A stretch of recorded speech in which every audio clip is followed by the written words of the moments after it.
Today's gospel reading holds some of the most powerful, most poignant, and most prolific words that Jesus has ever spoken in any of the Gospels. They are words that unravel mysteries. They are words that create a solid foundation for the building block of faith.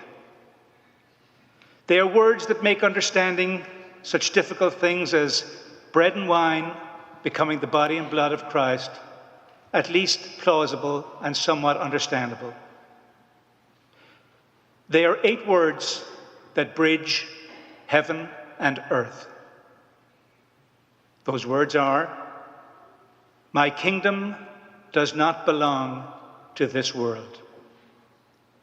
Essentially, Jesus is telling us that he does not belong to this world. But we, on the other hand, just like Pontius Pilate, we do belong to this world. And everything we try to understand, everything that we put any logic to, any answer that we ever seek, anything that we ever try to make any sense out of, is simply based on what we know. And what we know is only from this world. So the question is this carpenter who stands before Pontius Pilate, who's got this insidious teachings against the Jewish religion, who is claiming to be a king, is he, based on what we know, or what Pilate knows, a king? And the answer would be absolutely not. After all, we know what a king is. When we think of a king, we think of Henry VIII, with all his finery, his worth, and his wives. We think of Genghis Khan of Mongolia, Hirohito of Japan, Hussein of Jordan. And if you want to look on the term king as a gender-neutral term, perhaps Helen of Troy, Cleopatra, Queen Victoria of Britain. All kings, all with the exact same common denominator, all with an immense amount of power. All have power to save themselves from just about anything that this world could throw at them. And that is our notion of a king. But Jesus contradicts this notion. Instead of saving himself, he forgets himself. Instead of inflating his ego, he gives it away. Instead of filling himself with his own importance, he simply empties himself. Bishop Robert Barron says that if we want power in our lives, we should stop trying to save ourselves. Save someone else instead.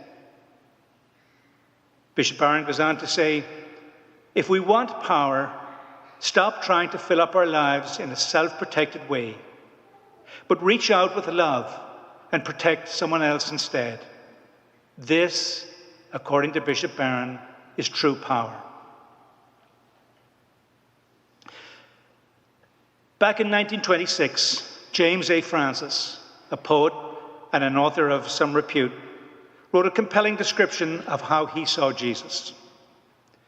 I'd like to share that dissertation with you right now. And as you reflect on it, I would ask you to consider how this apparently powerless carpenter that stood before Pilate was being judged as to whether or not he was a king. He stood before this immensely powerful man who, in a sense, was mocking the fact that he was a king or not. James Francis wrote, "He is someone that was born in an obscure village, the child of a peasant woman.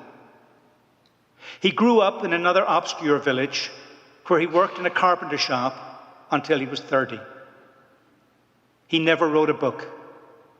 He never held an office. He never went to college.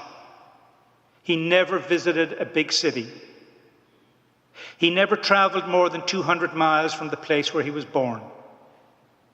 He did none of the things associated with greatness. He had no credentials but himself. He was only 33. His friends ran away. One of them denied him.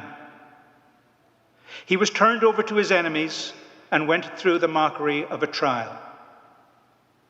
He was nailed to a cross between two thieves.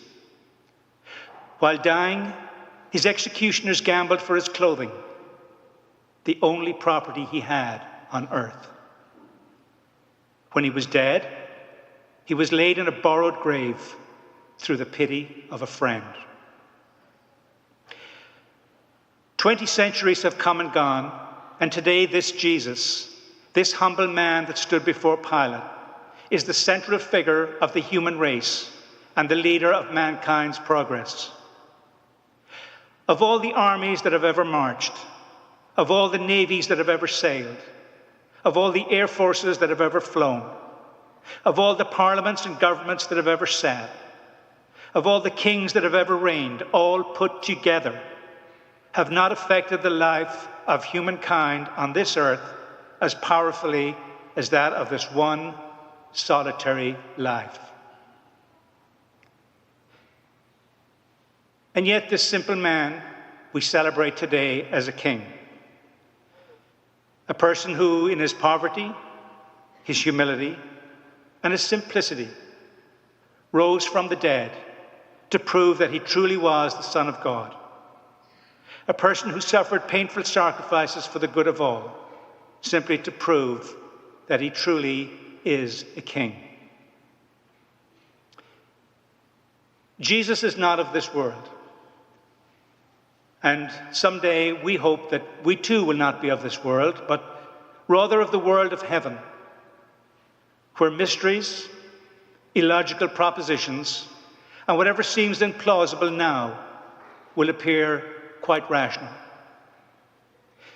It is the place where a person who was born in abject poverty, who lived a life of humility, and who suffered and died for the sins of humanity, will clearly be seen as Jesus Christ the King.